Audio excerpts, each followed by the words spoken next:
ये स्टोरी एक आलसी लड़के की है। वह लड़का बहुत ही ज़्यादा आलसी था। वो शारीरिक रूप से स्वस्थ था, फिर भी कुछ काम नहीं करता था। वो अपने हाथ पैर ठीक होने के बावजूद भी भीख मांगकर ही अपनी पूरी ज़िंदगी गुजारता था।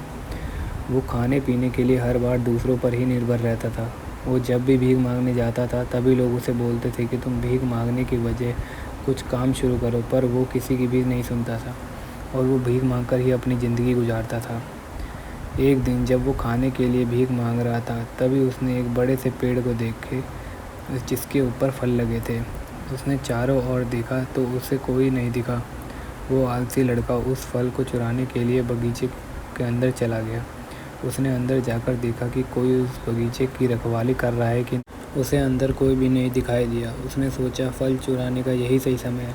वो फल चुराने के लिए पेड़ पर चढ़ने लगता है और तभी उस बगीचे के मालिक ने उसे देख लिया और वो इस आलसी लड़के को पकड़ने के लिए दौड़ते हैं।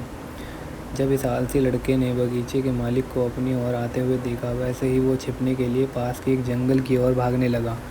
जंगल में आगे बढ़ने के बाद उसने एक लोमड़ी को देखा।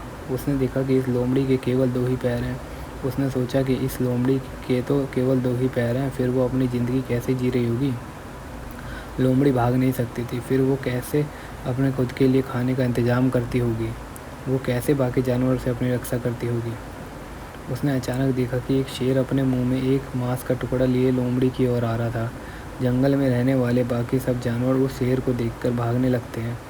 ये आलसी लड़का भी खुद की रक्षा करने के लिए पेड़ पर चढ़ जाता है। वो सोच रहा था कि शेर ये लोमड़ी कैसे अपने आप को बचाएगी। तभी वो देखता है कि वो लोमड़ी इसी जगह पर खड़ी रहती है और वो शेर लोमड़ी के पास आता है और मांस का वो टुकड़ा वहाँ छोड़कर चला जाता है। ये देखकर लड़का खुश हो जाता है। वो सोचने लगता है कि भगवान ने सभी के लिए कुछ न कुछ योजना बनाई ही होती है। अब वो लड़का जंगल में से बाहर निकलता है और एक जगह पर बैठ जाता है। वो इंतज़ार कर रहा था कि कोई उसे खाना खिलाने आएगा। उसे पूरा विश्वास था कि उसके लिए भी ईश्वर किसी को भेजेगा जो खाना लाएगा। समय बीतता जा रहा था, लेकिन उस लड़के के लिए कोई भी खाना लेकर नहीं आया। वो पूरे दिन इंतज़ार करता रहा। अंत में वह अपनी भूख सहन नहीं कर पाया और रास्ते में भोजन की तलाश के लिए चलने लगा।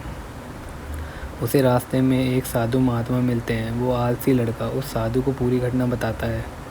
वो साधु से यह भी पूछता है कि भगवान ने उस अपंग लोमड़ी पर अपनी दया दिखाई थी, लेकिन भगवान मेरे लिए इतना क्रूर क्यों है। भगवान ने मेरी मदद के लिए किसी को क्यों नहीं भेजा। उसकी बातें सुनकर साधु बोलते हैं कि ये बात सच है कि भगवान के पास सभी के लिए एक योजना होती ही है। हम सब भगवान की योजना का ही एक हिस्सा होते हैं, लेकिन तुमने भगवान की बातों को गलत समझ लिया। वो लड़का बोलता है, कैसे? साधु मुस्कुराते हुए कहता है, भगवान नहीं चाहते कि तुम लोमड़ी की तरह रहो, बल्कि वो तुम्हें शेर की तरह बनाना चाहते हैं।